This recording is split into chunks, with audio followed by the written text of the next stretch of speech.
Welcome back to Make, Build, Modify. I'm Justin, and today I'm going to be building a spiral lamp made from two 2x4's. This is for the 2x4 challenge put on by Mike, Chris, and Ben at the Modern Maker podcast. So I had the idea to build a lamp with an 8-inch diameter and a 48-inch height. And I wanted to see what a single rotation of lamination would look like around that. So I drew this scale drawing using parallel line development to kind of get an idea of what the curves would look like together. So you can see the three independent laminated curves in this drawing here. I also wanted to get an idea of what scale might look like, and I used the golden ratio to establish the height of the shade versus the overall height of the lamp. And you'll see as the video progresses that I kind of deviate from this drawing a little bit. I ended up extending the feet down below the base a little bit more, and I used thicker material than these curves are relative to the proportions of this drawing. So these are two cedar 8-foot 2x4's, and I chose cedar because I know it's a fairly flexible species. And here I'm cutting off the ends that will end up being the discs of the lamp, and I did the math so that I had about 60 inches left, and I knew that that would make it around that spiral. In this shot here, I'm just removing little strips of the 2x4, and that drop is what I'm going to use to laminate. I'm just checking to see if it seems like it will bend, and it does. And right here I'm measuring it to see what 1/3 will be for each spiral. This is a trick for marking a straight line on a tube. And I need to do this because I'm going to use what they call a rollout pattern. So I'm going to draw a straight line on this paper. And I'm going to line the line from the tube up to it. And I'm going to do one full rotation and find the point where one full rotation is on that paper. And you see I drew a diagonal. I'm going to cut that. And when I roll this around that tube, it's going to create the spiral. You'll see in a moment.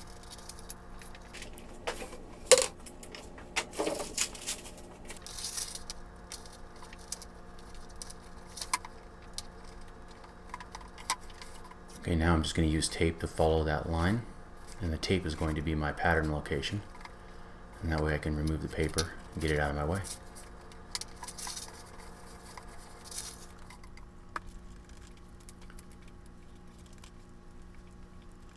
So I just used regular wood glue, and you can see how flexible these are. And this was an experiment. I didn't know if it was going to work out or not. This was all trial and error. I wasn't even sure if these rubber bands banding it together was a good idea, but you got to start somewhere.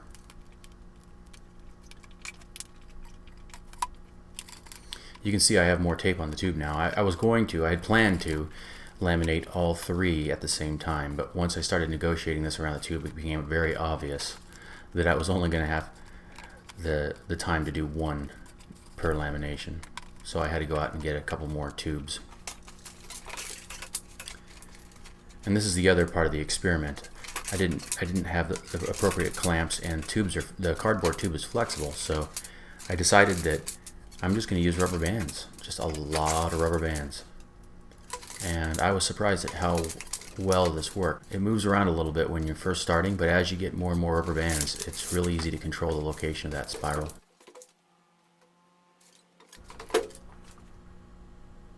you can see the glue like squeezing out. It really clamped it well. As I was cutting these, it occurred to me that I'm pretty sure this is the most rubber bands I've cut in one day. It was an absurd amount of rubber bands.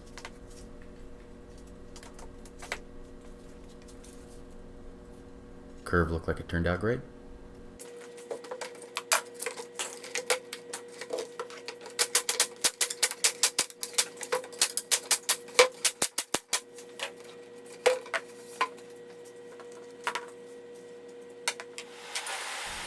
Okay, sanding this was a trick. I realized pretty quickly when I started running this over the belt sander that there's only one point where this can contact the belt and be parallel to the belt. And you have to constantly be changing that to get it to land on the edge of that drum and sand everything appropriately. So it took a little bit of practice. In this shot here, I'm lining up the spiral back on the tube to use the tube as a miter guide. I want these legs to sit flat on the floor, and this is the only real way that I could find to get the angle for the feet.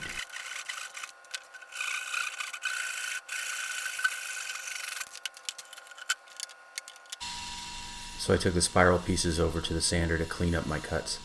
And this was actually a lot easier than I thought it would be. You just line up the edges and just dust off the end of it a little bit. And the laminations look really cool.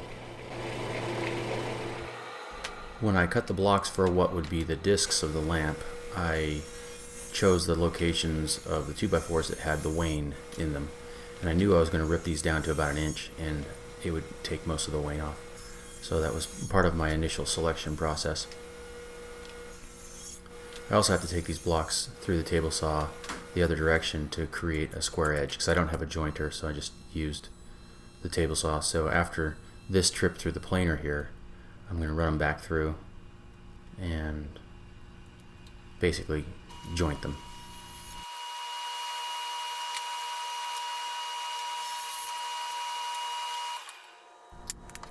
This was a pretty straightforward glue up. I chose the grain to line up and make some pretty good patterns. This one, for example, has dark in the center and light on the edges. I thought that looked pretty cool. So I kind of did that with all 3 glue ups, just tried to make them look good.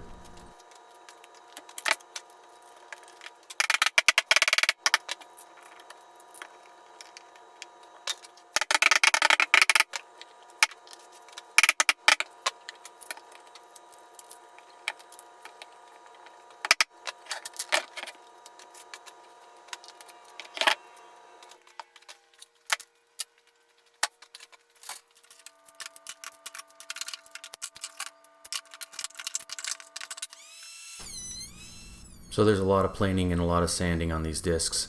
I'm going to try to keep it short and not show too much of it, but suffice to say, there was a lot of labor.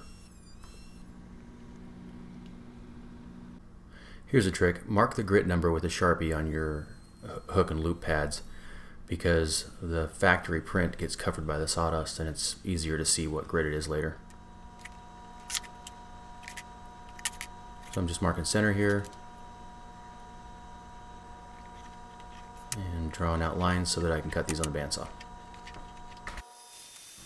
I noticed while cutting circles, if you keep the center of the circle 90 degrees to the blade and try to keep that from moving throughout the process, it's a lot easier to cut a circle. And then I just finished up the edges with my disc sander here.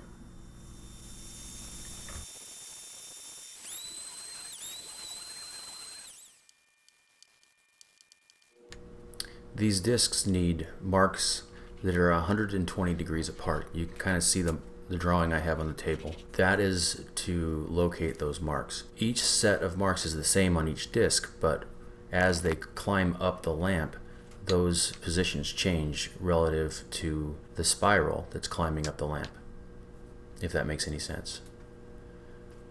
Here I'm just drilling holes for the copper pipe that's going to go up through the bottom 2 discs that will make room for the cord and hold the bulb of the lamp.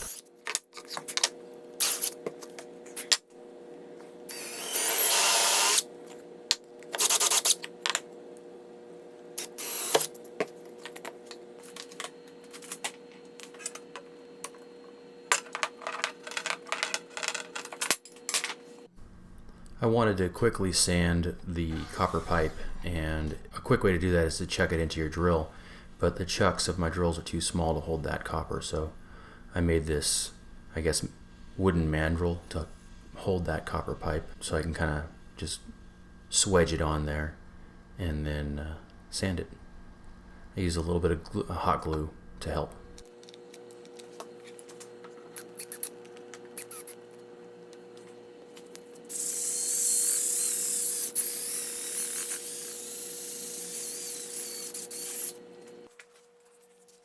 This is just a clear coat to keep the copper from oxidizing.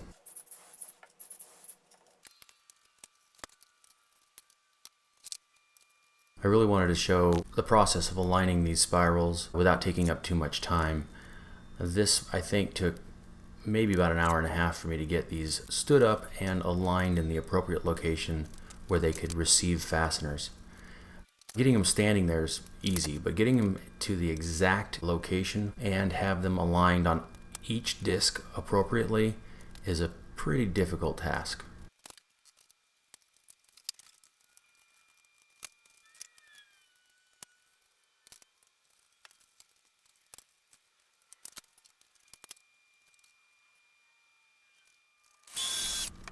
To fasten these, I used my Kreg pocket hole jig drill bit and some of the screws without, of course, the aid of the jig itself, just by hand. You can see I used tape to establish the depth of the drill.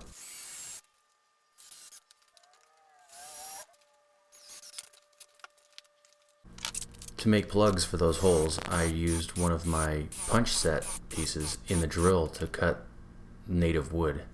I was really surprised how well that worked. I'm aligning these plugs with the grain going parallel to the discs just to add a little contrast, and I also chose a darker color so they stand out after it gets finished.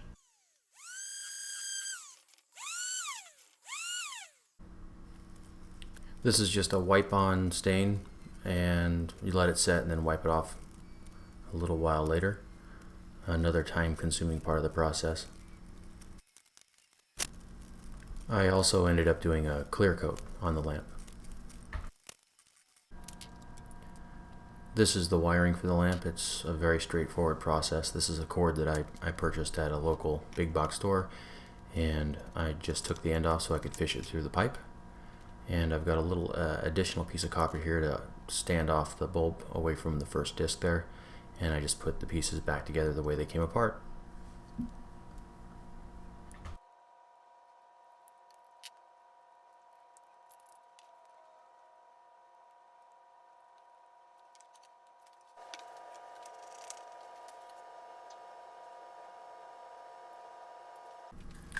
About a year ago, I took apart a couple plasma TVs, and just behind the front screen there are some sheets of vellum-like material, and that's what you're seeing here.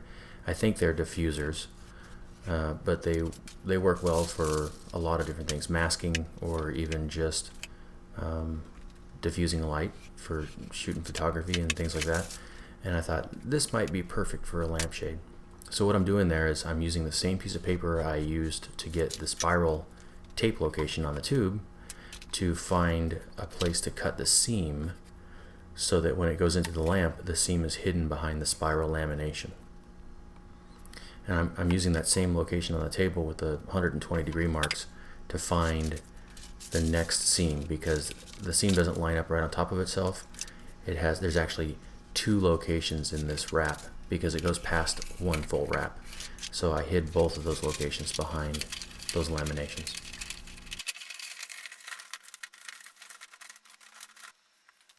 I gotta say, I'm really pleased with the way this one turned out. I never thought that laminating with rubber bands on a cardboard tube would produce such a good result.